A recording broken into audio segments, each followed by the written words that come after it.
Hi guys, Rochelle here. I think it's day 18 of our lockdown, not quite sure. But today I have been quite busy. I have finished my husband's shirt, sewed the buttons on. It's one small whoopsie, but no one looking at it's actually going to notice it. Thomas will notice when he's doing up the buttons, but yeah, on one of the sleeves I got the button and the placket the wrong way round, but it still works. So as I said, no one's actually going to notice. And I have started on stuffing Gran's chair. So let's have a little look, see if I can show you. So see all that white fluffy stuff? That's sheep's wool. And basically what I'm doing is I am preparing this, which is washed sheep's wool of uncertain parentage. And I'm using my hand carders to do it. I'll show you how I do that in a minute. And then once that is finished and I've got sufficient covering with that, I'm hoping I've got enough fibre there to do just that fibre. If need be, I also have some roving, which is the stuff here, that I can use. But to be honest, I don't think that's going to be as easy to actually use with enough bounce. But I also have an entire bag full of more roving, if need be, that I can use. On top of all that wool, it's going to be going this stuff here. So that is some cotton wadding that one of the ladies at Guild, Mandy, gave me. Her father bought it 45 years ago and he used some of it, and that's what's left, which is probably way more than I'm going to need. May have to look for other things, but we'll see. Yeah, so working on that, and I'll show you how I actually do it. So just pop you there. So I'm basically going to grab some of my fibre and just separate it out a little bit and make sure I keep the tips together. Check it for vegetable matter. There's been the odd bit of gorse in this, which is most definitely not something that you want to be sitting on. And hand card. So I'm basically just going to put it on like that, and I will fill this hand card, with several lots. I'm just pulling it off. Any really short bits will go in the bin because they're not really going to do the job properly. And we'll just keep filling it up. Oop. Try and straighten it out a bit.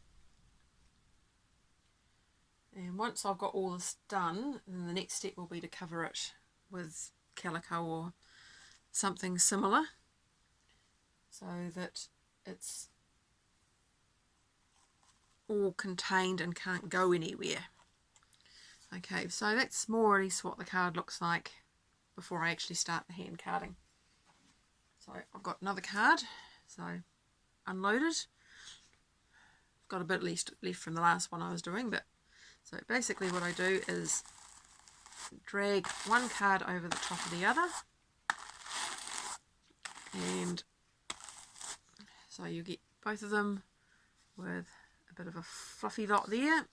As you can see, it's still got quite a bit of definition on it, which I don't want. So transfer it from one card to the other and start doing the same thing again.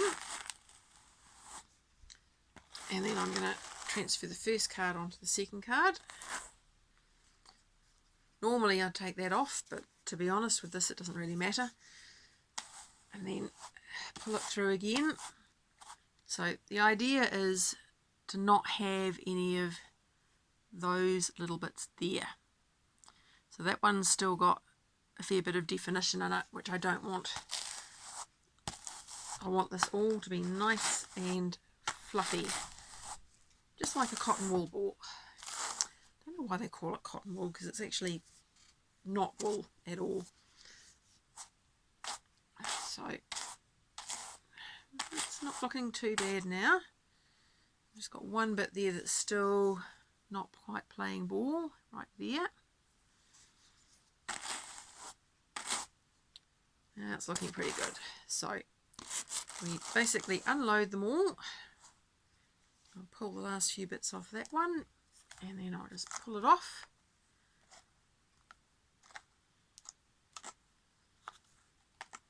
And pull the last few bits out of here.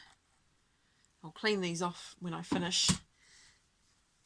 So I've got this ball here which I'll just sort of round off a bit. And then what I'm going to do is, you can see here, see the string? Okay, the string holds this on. Now I'm actually going to be putting it in one that's already partially stuffed. So I'll pop it under the string and let it puff up a little bit, and then we'll pull the string to kind of hold it in place.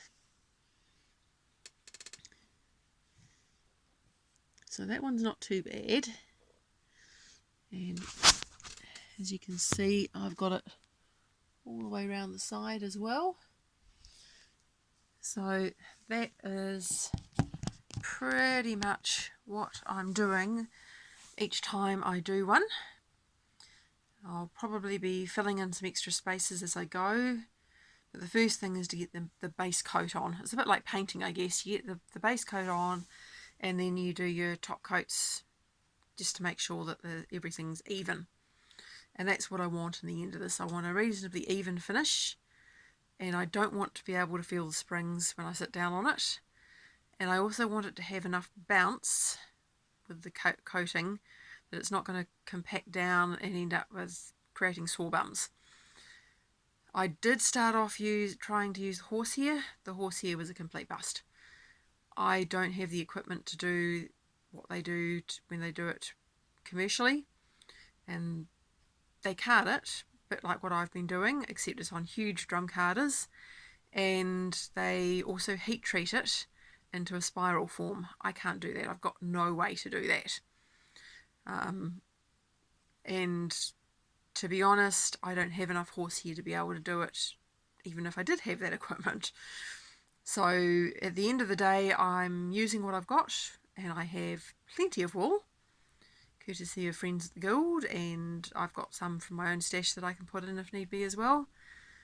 And really, that's what I need to do, is use what I've got on hand. This is the whole point of this, was to be able to do it local. If someone else is doing this, they'd probably have to make changes to what I've been doing. I mean, the cotton wadding is probably something that most people won't be able to find.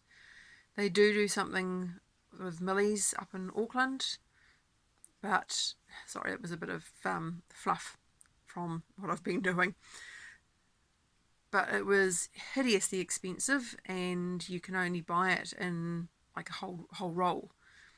And if I wanted to spend that sort of money, I would have just sent it out to get someone else to actually reupholster it from scratch. Probably would have cost about the same amount, and they would have had all the gear on hand. So yeah, it's been a learning experience. It's something I've really actually been quite enjoying. So I may end up going out hunting more chairs after this and see what I can find. At the end of the day, though, it's all going to depend on what the landscape is like after the coronavirus recedes, or after we get a vaccination, or whatever goes on. We'll just have to wait and see. I've got a long time to wait before that happens anyway. I seriously doubt that I'm going to be starting a new business. Not that I'm that keen on the whole starting a new business thing anyway, but if I'm doing something I enjoy, that might actually be worth doing. Who knows? But the main point of this is to actually get this chair done, because it was Gran's chair and it has value to me. And my husband already wants to have it to sit on in his room, I think. It was originally in my son's room, but he stole the chair that I was using for sewing instead, so I now have a new one for that. A new one, but not as good a one. And yeah, husband may end up with this one. I guess we'll just have to wait and see. So the next step after all this is done, calico, then weave the outer fabric, and then after I've woven the outer fabric for that, then I can set up the loom for something else. So I do actually have the start of a warp set up for doing some fabric to make myself a jacket. So I may actually do that, and once that's been done, I think my next one after that might be to set up for Thomas's kilt, which is one of the main things I wanted to do. I already have the yarn for that. Bought it from colourmart.com in the UK. So colour is spelt Colour, simply because it's a British site. And I wanted to get the proper stuff. So the actual Scottish stuff you can't get from England or Scotland, but you can get it from Canada. However, it would have been cheaper to have bought the fabric ready woven than it would be to import the yarn that I would need from Canada. So that's why I went with colourmart.com. So from memory I got a lamb's wool. It's probably not quite exactly the same, but it's in the right colours, it's in the right weight, and it will do the job. It should still be hard wearing and significantly cheaper, which is a big qualification when, although I'm reasonably good at weaving, I'm still effectively a beginner, and I don't want to be spending a huge amount of money on something that I might stuff up. So yep, that's it. Get back to things. I've been eating too much chocolate, but who hasn't? And I've got to try and give that up again, which is easier said than done.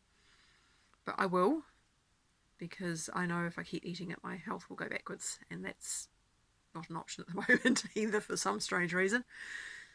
So anyhow, everyone stay well and look after yourselves, and see you later.